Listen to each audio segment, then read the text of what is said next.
মৃদায় হুঁ বলে দৌড়ে যায়, এক গ্লাস পানি নিয়ে আসে। সাগর আগে জানকে পানি খেতে বলে, জান পানি খেয়ে নেয়। বাকি পানিটুকু সাগর তার মাথায় ঢেলে দেয়। জান, আর ইউ ওকে? জান মাথা নেড়ে বলে। কিছুটা ভালো লাগছে।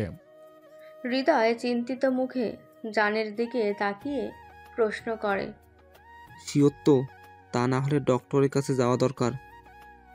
এতক্ষণ পর জানের মুখ থেকে কথা বের হলো, আস্তে করে বলল। I am fine. সাগর জানের কাঁধে হাত রেখে বলল। কি করে এসব হলো? জান সব বলল। সব শুনে সাগর বলল, একটা কাজ করো, তুমি একটা তুহালের উপর আইস পাক নিয়ে ব্যথার জায়গায় কিছুক্ষণ ধরে রাখো, দেখবে ব্যথা তৎক্ষণ কমতে শুরু করবে এবং তুমি আরাম বোধ করবে। জান মাথা নেড়ে হ্যাঁ বলল। সাগর জানকে আবার বলল, তুমি রুমে যাও, আমি আইস প্যাক নিয়ে আসছি আর ডাক্তারের সাথে কথা বলে দেখছি। জান মাথা নেড়ে হ্যাঁ বলে আর দাঁড়ায় না, রুমে চলে যায়। জান সত্যি খুব ব্যথা পেয়েছে। হৃদয়ও তাদের সাথে চলে যায়। সাগর আইস প্যাক এনে দিলেই জান ব্যথার জায়গায় ধরে রাখে। সাগর ডক্টরের সাথে কথা বলে নিল। সেও বলল আইস প্যাক ধরে রাখতে, আর কিছু মেডিসিনের নামও বলে দিয়েছে। ডক্টরের সাথে কথা বলে সাগর রুম থেকে বের হয়ে যায়। ওষুধ এনে জানকে বলে, আমি ডক্টরের সাথে কথা বলেছি, উনিও আইস প্যাক এর কথা বলেছে আর ওষুধের নাম বলে দিয়েছিল। আমি নিয়ে এসেছি সাথে এক প্যাকেট বিস্কিট। রান্না হয়নি, তুমি বিস্কিট খেয়ে ওষুধটা খেয়ে নাও, দেখবে ভালো লাগবে। ডক্টর তোমাকে রেস্ট নিতে বলেছে। জান সাগরের দিকে তাকিয়ে কৃতজ্ঞতার সুরে বলে, তোমাকে ধন্যবাদ দিয়ে ছোট করতে চাই না, তবুও বলবো ধন্যবাদ। ধুর, এসব বাদ দাও, তুমি রেস্ট নাও, আমি এখন আসছি, অফিস যেতে হবে। খেয়ে যাবে কিন্তু, না খেয়ে কোথাও যাবে না, নয়তো সানশাইনকে বলে দিব। সাগর রাগী চোখে তাকালো। জান দাঁত বের করে হেসে দিল। সাগর ওয়াশরুমে যেতে যেতে বিড়বিড় করে বলল, দুইটা এক পথের হাড্ডি। জানও শুয়ে রেস্ট নিতে লাগলো।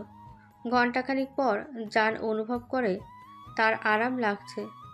জান স্বস্তির নিঃশ্বাস ফেলে মনে মনে বলে, ভাগ্য ভালো থাকায় এই বারের মতো বেঁচে গেছি, নয়তো আমার আর সিনিয়র বউয়ের সাথে বাসর করা হতো না, কোনোদিন আর বাবা ডাক শুনতে পারতাম না। আল্লাহ বাঁচাইছে।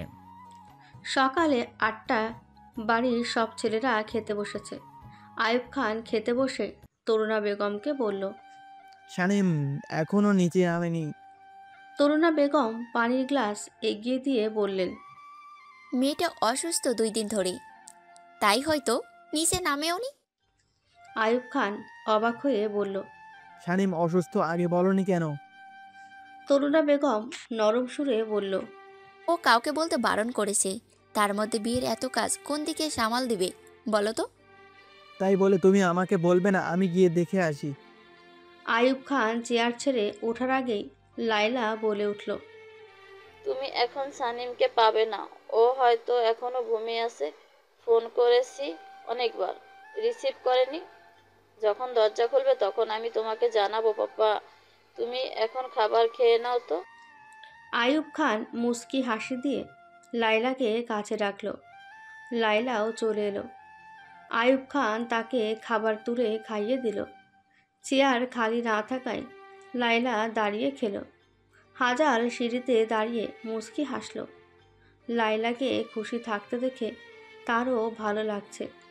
ছেলেদের খাওয়া হলেই বাড়ির মেয়ে মহিলা সবাই খাবার খেতে গিয়েছে। জান আগের থেকে অনেকটাই সুস্থ। আইস প্যাক লাগানোর কারণে অনেকটা ভালো লাগছে। খাবার খেয়ে যে যার কাজে লেগে গেল। ঈশা, দিশা, আছিয়া, আসলি, অলি, নাজলি, হাজার, লায়লার সাথে আরও কিছু কাজিন সবাই মিলে গল্পের আসর জমিয়েছে। সানিম ধীরে ধীরে উঠে আসলো। শরীরটা খুব দুর্বল লাগছে। সানিম ফোন খুঁজল। ফোনটা বালিশের পাশেই আছে। সানিম ফোনটা হাতে নিয়ে অবাক প্লাস চমকে গেল। এত বেলা হয়েছে দেখে অবাক হলো। রেন তাকে 100+ ফোন করেছে। লাইলা ফোন দিয়েছে 10 বার, জান দিয়েছে 2 বার। সানিম পাশাকে ফোন দিল। এনাল ফোন রিসিভ করতেই সানিম বলল, কি হয়েছে রে, এত ফোন দিয়েছে যে? ওপাশ থেকে রেন বলল, ম্যাম, এবি গ্রুপ অফ ইউনিভার্সিটিতে একটু ঝামেলা হয়ে গেছে। থাইল্যান্ডে আপনাকে আসতেই হবে। সানিম চিন্তিত হয়ে বলল, আমি এখন কি করে যাব? বাড়িতে বোনের বিয়ে, এখন যাওয়া সম্ভব না। 4-5 দিন তুমি যে কোনোভাবে ম্যানেজ করে নাও প্লিজ। রেন কিছুক্ষণ চুপ থেকে বলল, ওকে ম্যাম, 3-4 দিনের জন্য আমি আর ক্যানজি আঙ্কেল ব্যাপারটা সামাল দিচ্ছি। আপনি যত তাড়াতাড়ি পারেন আসার চেষ্টা করেন। হুম। সানিম ফোন কেটে দিয়ে চুপ করে বসে রইল। তারপর বিড়বিড় করে বলল, খেলা শুরু হয়ে গেছে। রেন ইজাবেলার বিয়ে ছিল, গত 4 বছর ধরে আছে। কেএনজি ইজাবেলার পুরনো ম্যানেজার। রেন আর কেনজি দুজনে খুব ভালো মানুষ। একমাত্র দুইজনেই জানে ইজাবেলার অবর্তমানে সানিম সব কিছু সামাল দিচ্ছে। সানিমের নিজের ওপর খুব রাগ লাগছে। একে তো অসুস্থ, তার উপর বাড়িতে বিয়ে, এখন আরেক ঝামেলা এসে জুটেছে। রাগে সানিম মাথার চুল খামচে ধরে। হঠাৎ কিছু মনে হয়। সানিম পুরো বাড়ির সিসিটিভি ফুটেজ দেখল। হঠাৎ জিম রুমের ঘটনা দেখে চমকে উঠল। তাড়াতাড়ি জানকে ফোন দিল। জান রুমে শুয়ে রেস্ট নিচ্ছিল। তখনই তার ফোনটা বেজে ওঠে। বালিশের পাশ থেকে ফোনটা হাতে নিয়ে দেখে সানিম ফোন দিয়েছে। জানের ঠোঁটের কোণে এক চিলটে হাসি ফুটে উঠল। জান ফোন রিসিভ করতেই সানিম অস্থির হয়ে বলল, জানার ইউ ওকে? সানিমের এমন প্রশ্নে জান কিছুটা অবাক হলো। জান কিছু বলছে না দেখে সানিম আবার বলল, কথা বলছিস না কেন? জান সানিমকে শান্ত করতে বলল, রিল্যাক্স সানশাইন, এত হাইপার হচ্ছে কেন? আমি ঠিক আছি, আমার আবার কি হবে? সানিম জানের কথায় পাত্তা না দিয়ে বলল, খেয়ালই করবি না, বেশি ব্যথা পেলে ডক্টরের কাছে যা। নাকি গিয়েছিলি? কোনটা? এতক্ষণে জানের মাথায় ঢুকলো সানিম তাকে কি বলছে। জান কিছুটা লজ্জা পেল। তারপর মিনমিন করে বলল, আমি ঠিক আছি, ডক্টরের কাছে যেতে হবে না, আই এম ফাইন। সানিম চিন্তিত ভঙ্গিতে বলল, সত্যি তো? 3 সত্যি। সাগরকে বল ডক্টরের কাছে নিয়ে যাবে। সানশাইন, আমি ঠিক আছি, আমি বলছি তো, বেশি কিছু হলে তো আমি নিজেই যেতাম। এসব ছাড়ো, এখন বলো তোমার কি খবর? সানিম স্বস্তির নিঃশ্বাস ফেলে বলল, কেউ একজন আমার এত যত্ন নিচ্ছে, ভালো না হয়ে উপায় আছে কি? সানিমের কথা শুনে জান বিড়বিড় করে বলল, ভাঙবে তবুও মচকাবে না। সানিম ঠিকই শুনে নিয়েছে জানের কথা। মনে মনে হাসল। তারপর কিছু না বলে সানিম ফোন কেটে দেয়। কিছুক্ষণ চুপ করে বসে থাকার পর ধীরে ধীরে বেড থেকে নেমে ওয়াশরুমে গেল। শাওয়ার নিয়ে একেবারে বের হয়েছে। তোয়ালে দিয়ে চুল মুছে নিল। তোয়ালেটা বারান্দায় মেলে দিয়ে এসে লায়লাকে ফোন দিয়ে উপরে আসতে বলল। কিছুক্ষণ পর সবাই এসে হাজির।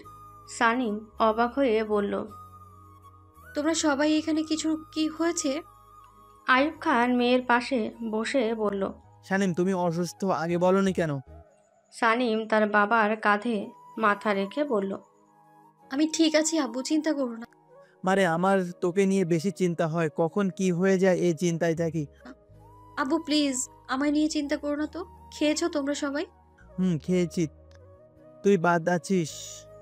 আইয়ুব খান তার সহধর্মিনীর দিকে তাকিয়ে বলল। শানিমের জন্য খাবার নিয়ে এসো, যাও। তরুণা বেগম মাথা নেড়ে চলে গেল।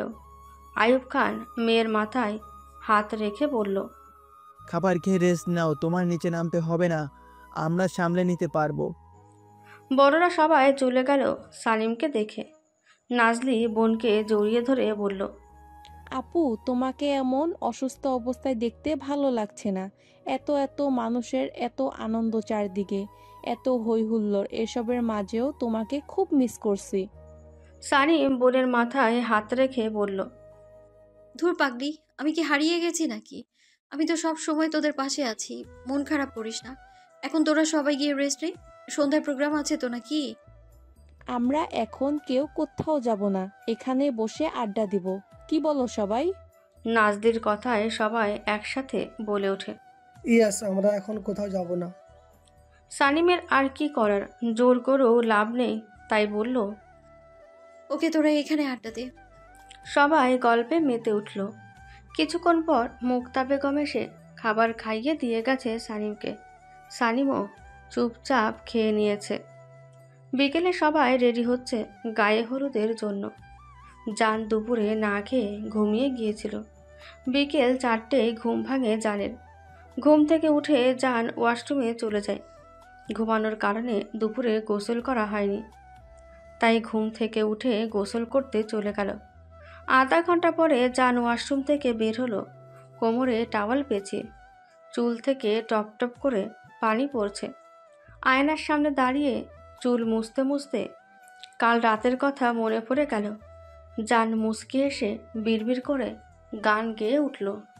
তোর ভালোবাসার মাঝে আমি হারাই গেছি রে, তোর ভালোবাসার ফাঁদে আমি ফাইসা গেছি রে, তোর মনেরই পিঞ্জিরাতে আমায় রাখিস রে।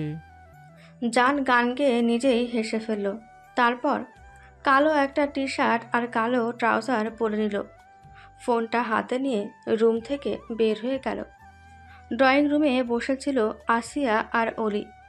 হঠাৎ অলির চোখ যায় সিঁড়ির দিকে, দেখে জান নেমে আসছে।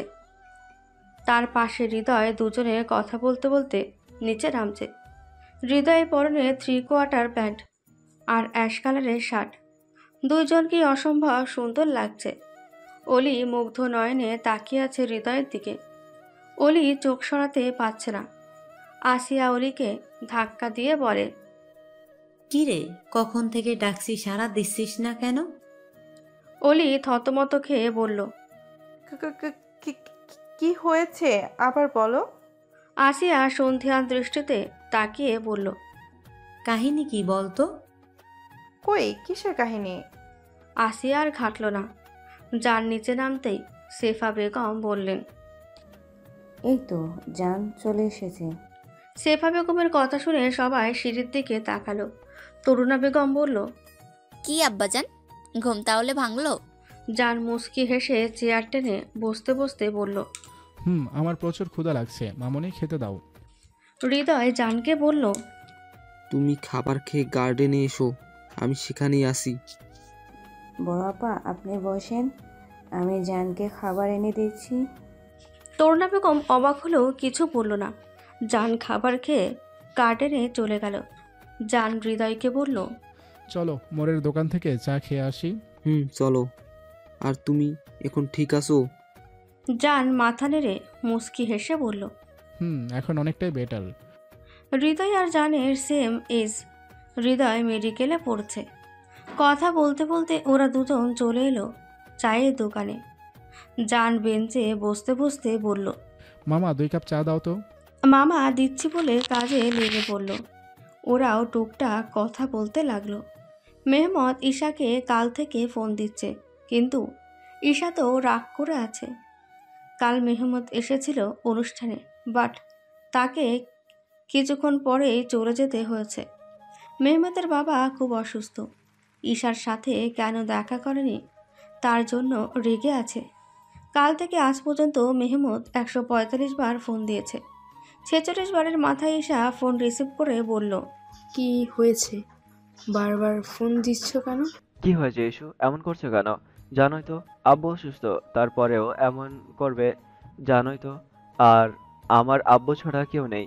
এই অবস্থাতে তাকে ফেলে কি করে ওইখানে আনন্দ করতাম?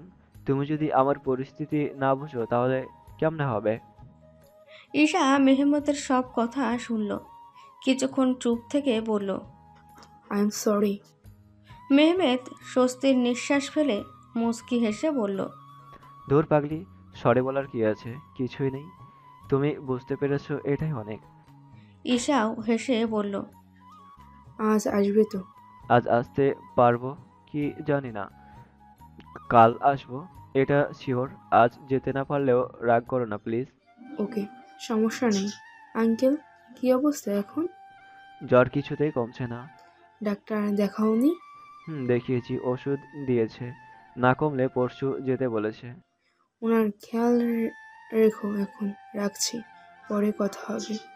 ওকে। এই কাট। ওকে। এই শোনো, সাজগোজ শেষ হলে আমাকে পিক সেন্ড করো। রাখছি, আল্লাহ হাফেজ। মেহমত ফোন কেটে দিল। ঈশা ফোনের দিকে তাকিয়ে হাসল, তারপর রুমে চলে গেল। সানিম ড্রয়িং রুমে বসেছিল। সবার মন রক্ষার্থে নিচে নেমে এসেছে। লায়লা হাজাল ধরে নিয়ে এসে এখানে বসিয়ে দিয়েছে। সানিম সাগরের সাথে ফোনে কথা বলছিল। তখনই দিশা সানিমের কাছে আসে। সানিম কথা বলছে বলে চুপ করে দাঁড়িয়ে থাকে।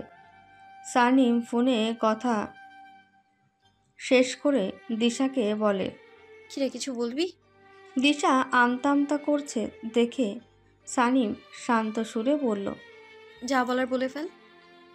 দিশা সানিমের দিকে তাকিয়ে বলল, আপু আমরা দুজন ফ্রেন্ডকে আপু আমার দুজন ফ্রেন্ডকে আসতে বলেছিলাম, ওরা দুজন এসেছে, গেটের সামনে দাঁড়িয়ে আছে, ভিতরে আসতে বলবো? সানিম কিছুক্ষণ চুপ থেকে বলল, ছেলে না মেয়ে? একজন ছেলে একজন মেয়ে, ঈশান আর জ্যোতি। ওদের ভেতরে নিয়ে আয়। দিশা খুশি হয়ে সানিমকে জড়িয়ে ধরে বলল, thank you thank you. Sanim মুস্কি হাসল। দিশা ঈশান আর জ্যোতিকে এগিয়ে নিয়ে এলো। সানিমকে দেখিয়ে দিয়ে বলল, এটা আমার বড় আপু আর বড় আপু, এরা দুজন আমার ফ্রেন্ড। ঈশান আর জ্যোতি সানিমকে সালাম দিল। সানিম গম্ভীর মুখে সালামের উত্তর দিল। সানিম ওদের বসতে বলল, তোমরা দুজন এখানে বসো। দিশা, তুই পারুলকে বল ওদের নাস্তা দিতে, আর তুই গিয়ে রেডি হয়ে নে। ওকে আপু। দিশা চলে গেল। সানিম দুজনের দিকে তীক্ষ্ণ দৃষ্টিতে তাকায়। সানিমের এমন ধারালো দৃষ্টি দেখে দুজনে ঘাবড়ে গেল। সানিম চোখ সরিয়ে নিল। পারুল এসে নাস্তা দিয়ে গেল। সানিম দুজনকে খেতে বলল। জান আর হৃদয় ড্রয়িং রুমে পা রাখতেই ভ্রু কুঁচকে তাকালো সানিমের সামনে দুজনকে দেখে। সানিম জানকে দেখে বলল, কোথায় গিয়েছিলি? জান সানিমের পাশে বসতে বসতে বলল, আমি আর হৃদয় চা খেতে গিয়েছিলাম। ও আচ্ছা। হৃদয়, তুমি দাঁড়িয়ে আছো কেন? বসো। হৃদয় জানের পাশে বসতে বসতে আস্তে করে বলল, জি আপু। সানিম হৃদয়কে আবার প্রশ্ন করল, এখানে কোনো অসুবিধা হচ্ছে না তো? হৃদয় মুচকি এসে বলল, না আপু, আমার কোনো অসুবিধা হচ্ছে না। গুড। সানিম গলার সুর নিচু করে জানকে বলল, জান, তুই ঠিক আছিস তো? আমি এখন ঠিক আছি সানশাইন, চিন্তা করো না। তোমার কি খবর? সানিম কিছুক্ষণ চুপ থেকে বলল, আলহামদুলিল্লাহ। তুই কি উপরে যাবি নাকি এখানে বসবি? জান সামনে দুজনকে দেখে বলল, উপরে যাব। এরা কারা? সানিম দুজনের দিকে তাকিয়ে বলল, দিশার ফ্রেন্ড। জান কিছুক্ষণ তাকিয়ে রইল, তারপর কাচুমাচু হয়ে বসে আছে। তুমি কি এখানে বসে থাকবে নাকি উপরে যাবে? সানিম আস্তে করে বলল, আমার বসে থাকতে কষ্ট হচ্ছে, একটু শুতে পারলে ভালো লাগতো। কিন্তু জান চিন্তিত মুখে বলল, কিন্তু কি? নাজলিকে দেখার জন্য বসে আছি। তুমি চলো তো, ওরা নিজেরাই যাবে উপরে। তুই যা, আমি আসছি। সানিমের কথা শুনে জান উঠে দাঁড়ালো, সাথে হৃদয়। জান যেতে সানিমও উঠে দাঁড়ালো। সিঁড়ির কাছে আসতে সানিমের কাপা হাত চক্কর দিয়ে উঠল। সানিম পড়ে যেতে নিলেই আইরিন আহমেদ পেছন থেকে চিল্লিয়ে উঠল, সানিম! সে মূলত ফোনে কথা বলে গার্ডেন থেকে বাড়ির ভিতরে আসছিল।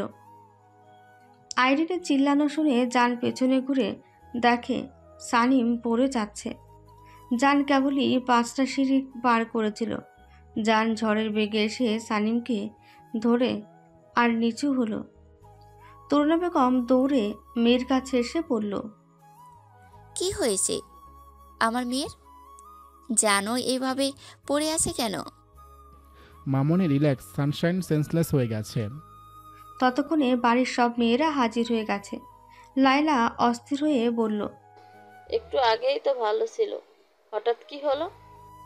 হাজার লায়লাকে বলল, শরীর দুর্বল থাকার কারণে হয়তো এমন হয়েছে।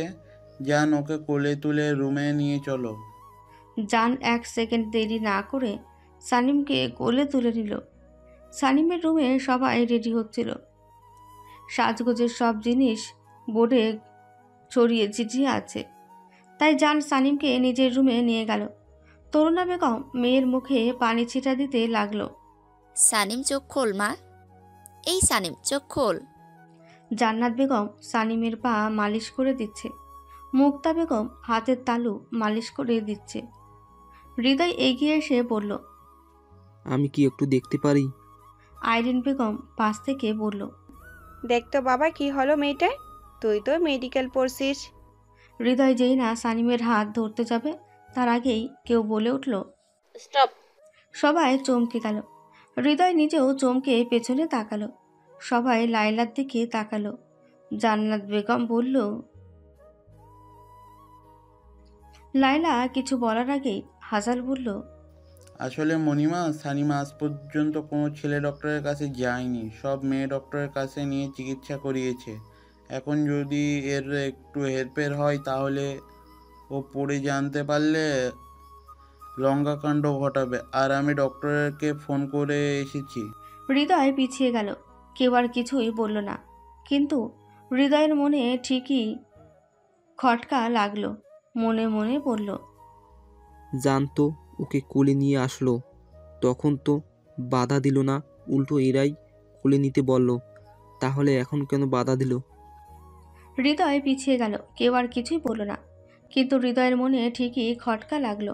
মনে মনে বলল, হৃদয়ের কোনো উত্তর খুঁজে পেল না। জান ঠোঁটের কোণে হাসি ফুটে উঠল, যেটা হৃদয়ের চোখ এড়ালো না, বাট কোনো হিসেবে মেলাতে পারল না। সাগর ডক্টর ফারহানাকে সাথে নিয়ে রুমে ঢুকলো। হাজাল সাগরকে আগেই বলে দিয়েছিল ডক্টর নিয়ে আসতে। ডক্টর ফারহানা সানিমকে চেক আপ করবে বলল।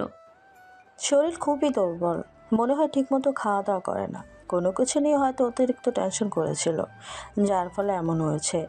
আমি কিছু মেডিসিন লিখে দিচ্ছি, এগুলো সময় মতো খাওয়াবেন আর ওনাদিকে খেয়াল রাখবেন। পাশ থেকে তরুণা বেগম বলে উঠল, সেন্স কখন ফিরবে? আমি ইঞ্জেকশন দিয়ে দিয়েছি, আধা ঘন্টার মধ্যে সেন্স ফিরে আসবে। আর আপনারা এখানে এত ভিড় করবেন না প্লিজ। হাজাল ডক্টরকে বলল, চলেন আপনাকে এগিয়ে দিয়ে আসি, আর আমারও খেয়াল রাখবো, চিন্তা করবেন না। চলুন। সানিমকে রুমে রেখে সবাই বেরিয়ে গেল। জান সানিমের পায়ের কাছে বসে রইল। সাগর ওয়াশরুমে চলে গেল ফ্রেশ হতে। লায়লা সানিমের মাথার কাছে বসে আছে। জান লায়লাকে বলল, আপু তুমি গিয়ে রেডি হয়ে নাও, আমি এখানে আছি তো। লায়লা কিছু একটা ভেবে জানের কথায় সায় দিয়ে চলে গেল। সাগর গোসল করে ট্রাউজার আর গেঞ্জি পরে বের হয়েছে। জান সাগরকে বলল, দুপুরে তো মনে হয় খাওনি, যাও খেয়ে আসো আগে। সাগর মাথা নেড়ে চলে গেল। জান সানিমের মাথার কাছে ফ্লোরে বসে সানিমের এক হাত ধরে বলল, আজ বুঝতে পারলাম তুমি না চাইলে আমি কখনো তোমাকে স্পর্শ করতে পারতাম না। কে বলেছে মুখে বললেই ভালোবাসা প্রকাশ পায়? তুমি ভালোবাসি না বলেও আমাকে বুঝিয়ে দিয়েছো তুমি আমাকে কতটা ভালোবাসো। জান সানিমের হাতে চুমু খেলো। সন্ধ্যায় সবাই রেডি হয়ে নিচে নেমে গেছে। নাজলি হলুদ সারারা পরেছে, লেহেঙ্গা পরতে বলেও পরেনি, ফুলের ওড়না পরেছে, চুল এক সাইডে বেনি করে তাতে কাঁচা ফুলের গাজরা লাগিয়েছে। হাজাল হলুদ শাড়ি পরেছে, হালকা মেকআপ, চুলগুলো ছেড়ে দিয়েছে। আসলি হলুদ লেহেঙ্গা পরেছে, চুলগুলো বেনি করে একপাশে ফেলে রেখেছে। আসিয়া অলি হলুদ গাউন পরেছে, ভারী মেকআপে অসম্ভব সুন্দর লাগছে। ঈশা, দিশা, লায়লা সারারা পরেছে, ছেলেরা সাদা পাঞ্জাবি পরেছে। হলুদ কাপড় ছেলেদের জন্য হারাম, তাই সানিম কাউকে নিতে দেয়নি। নাজমুলের বাড়ি থেকে আয়হান তার কিছু কাজিন এসেছে হলুদ নিয়ে। আয়হান আসলির দিকে একধানে তাকিয়ে বুকে হাত রেখে বলল, এই মেয়েটা আমাকে একদিন সত্যি মেরে ফেলবে। কালো মানুষকে সাজলে এত সুন্দর লাগে, আগে জানা ছিল না তো। যত দেখি ততবার প্রেমে পড়ি। আয়হান আশলির দিকে তাকিয়ে এসব ভাবছিল, তখনই কেউ এসে বলল, কার প্রেমে পড়লে আবার শুনি? আয়হান চমকে পাশে তাকিয়ে দেখে আশলি দাঁড়িয়ে আছে। আয়হান কথা ঘোরানোর জন্য বলল, কেমন আছো? আশলি ভ্রু কুঁচকে বলল, মনে হয় কতদিন হলো কথা হয় না, কিছুক্ষণ আগেও তো কথা হলো। তাই কি হয়েছে, তোমাকে জিজ্ঞাসা করতে পারি না? অবশ্যই পারো। তা ম্যাডাম, রূপের রহস্য কি বলুন তো? আশলি হেসে ফেলল, তারপর বলল, আমার মতো কালো মেয়ের আবার রূপের রহস্য? আয়হান একটু রাগ নিয়ে বলল, আবার নিজেকে ছোট করছো কেন? আমি তোমাকে বলছি না কখনো নিজেকে ছোট করবে না। দূর থাকো তুমি। আয়হান রাগ করে চলে গেল, আর আশলি না চাইতেও হেসে ফেলল। ওই দিনের পর থেকে আশলি সবার সাথেই কথা বলে, আগের মতোই।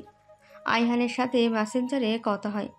এই কয়দিনে ভালো বন্ধু হয়ে গেছে। আশলি আয়হানকে বন্ধু ভাবে। আয়হান তো আশলিকে ভালোবাসে। নাজলিকে স্টেজে বসিয়ে একে একে সবাই হলুদ লাগিয়ে দিচ্ছে আর মিষ্টি খাওয়াচ্ছে। 1 ঘন্টা ধরে এই কাহিনী চলছে। নাজলি করুণ চোখে তাকালো হাজালের দিকে। হাজাল দেখেও না দেখার ভান করল। কে বাঁচাবে তাকে এখান থেকে? এত মিষ্টি খেয়ে নাজলির করুণ অবস্থা। রাত 10টা। সানিম ছাদের কিনারায় দাঁড়িয়ে আছে। ছাদ থেকে দেখা যাচ্ছে হলুদের অনুষ্ঠান। হঠাৎ সানিমের চোখ যায় গার্ডেনে আম গাছের নিচে। একটা ছেলে আর একটা মেয়ে দাঁড়িয়ে কথা বলছে। জায়গাটা আবছা অন্ধকার। সানিম সেই দিকে তাকিয়ে রইল। হঠাৎ সানিমের চোখ মুখে রাগে রক্ত হয়ে গেল। ছেলেটা মেয়েটাকে কিস করছে আর মেয়েটার পুরো শরীরে হাত দিচ্ছে। মেয়েটা সেটা এনজয় করছে। তার বাড়িতে এসব হচ্ছে। রাগে শরীরে রিরি করছে। সানিম চোখ ফিরিয়ে নিল। বেশ কিছুক্ষণ পরে আবার তাকালো। না, এখন বেশি বাড়াবাড়ি হয়ে যাচ্ছে। সানিম কি করবে বুঝতে পারছে না, তাই রুম থেকে টর্চ লাইট এনে সেই দিকে ধরল। লাইটের আলো গিয়ে ওদের শরীরে পড়তেই দুজনে চমকে 2 দিকে ছিটকে গেল। সানিম লাইট অফ করে একটু সরে দাঁড়ালো। দুজনে জামা কাপড় ঠিক করে অনুষ্ঠানের দিকে চলে গেল। লাইটের আলোতে সানিম দেখল এরা দিশার ফ্রেন্ড ঈশান আর জুথি। সানিম কিছু বলল না, শুধু তাকিয়ে রইল। ওর মনে কী চলছে তা ওই ভালো জানে। শেষমেশ নাজলিকে হাজাল উদ্ধার করে আনলো। নাজলি রুমে এসে কোমরে হাত দিয়ে বলল, কখন থেকে তোমাকে ইশারা করছিলাম আমাকে বাঁচাতে, তুমি আমাকে না বাঁচিয়ে হাসছিলে। তো কি করব, বিয়ে করবে, বিয়ের সাজা পাবে না, তা কি করে হয়? এবার বুঝছো বিয়ে কত মজা। খাও না আর খাও না। কথাটা বলে হাজাল হাসতে হাসতে চলে গেল। নাজলি নাক ফুলিয়ে চেয়ে রইল। আসলি নাজলিকে বলল, এই দাঁড়িয়ে না থেকে যা তো গোসল করে নে। নাজলি ফোঁস করে নিঃশ্বাস ফেলে ওয়াশরুমে চলে গেল। নাজলি গোসল করে এলে আসলি গোসল করে বের হলো। একে একে সবাই যে যার মতো করে ফ্রেশ হয়ে নিল। ক্লান্ত থাকায় তাড়াতাড়ি সবাই ঘুমিয়ে গেল। সানিম তখনও ছাদে দাঁড়িয়ে আছে। লায়লা হাজালকে ছাদে প্রবেশ করতে দেয়নি। সানিম চিন্তিত মুখে ছাদের দোলনায় বসে আছে। মাথায় তার হাজারো প্রশ্ন, হাজারো চিন্তা। কোনটার কুল কিনারা পাচ্ছে না। শত্রুপক্ষ তাকে কোন দিক দিয়ে হামলা করবে জানে না, কিন্তু সানিম সব কিছুর জন্য প্রস্তুত। শত্রুপক্ষ তাকে কোন দিক দিয়ে হামলা করবে জানে না, কিন্তু সানিম সব কিছুর জন্য প্রস্তুত। সানিমের ভয় তার পরিবারের কোনো ক্ষতি না করে বসে তার অবর্তমানে। সানিম আকাশের দিকে তাকিয়ে বলল, জীবনের শেষ নিঃশ্বাস পর্যন্ত আমি আমার পরিবারকে রক্ষা করে যাব। আল্লাহ, তুমি আমাকে সব কিছু মোকাবেলা করার তৌফিক দান করুন। আমি যেন আমার পরিবারকে রক্ষা করতে পারি, আমিন। কথাগুলো বলে সানিম চোখ বন্ধ করে নিল। হঠাৎ হাতে থাকা ফোনটা টুং করে উঠল। সানিম চোখ মেলে তাকালো। ফোনের দিকে তাকিয়ে দেখে নোটিফিকেশন আসছে। সানিম টাইম দেখল, রাত 2টো বাজে। কে দরজায় নক করছে? সানিম সিসিটিভি ফুটেজে দেখলো হাজার লায়লা দাঁড়িয়ে আছে। সানিম হালকা হাসল। আরও দুবার নক করেছে।